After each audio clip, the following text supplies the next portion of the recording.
Welcome to Female Sexual Arousal Pattern Explained, but for purposes of clickbait, how women get horny.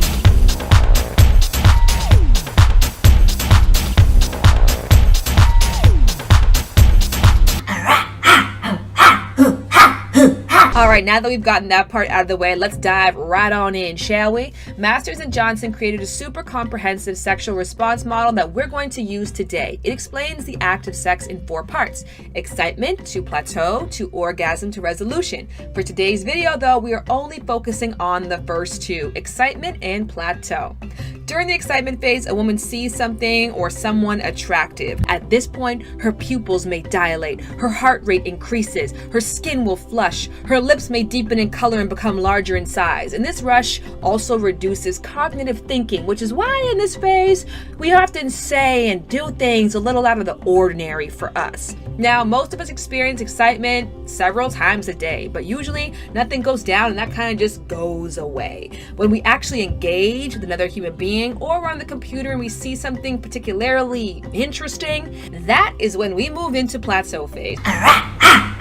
Now, plateau phase is when a woman starts to get really worked up and the glands around the opening of the vagina and inside the canal begin to secrete a dense mucus-like substance. Not so fun fact, this fluid, because it is very dense in nature, is at high risk of carrying sexually transmitted infections and diseases, which is why protection is very important even prior to any kind of penetration.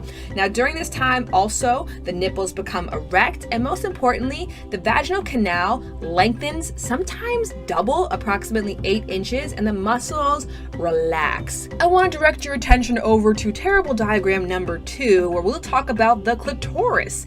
Little known fact is that women also have both erectile tissue and foreskin. When a woman is aroused, the clitoral hood, which is the skin covering the clitoris, peels back to expose the larger erect clitoris. Now, this entire transformation that the female body undergoes can take up to 20 minutes versus men who can go from 0 to hero sometimes in a matter of seconds. But it's important to look at this not as a drag, which is why I hate songs like The Dreams. I can give a fuck about the foreplay.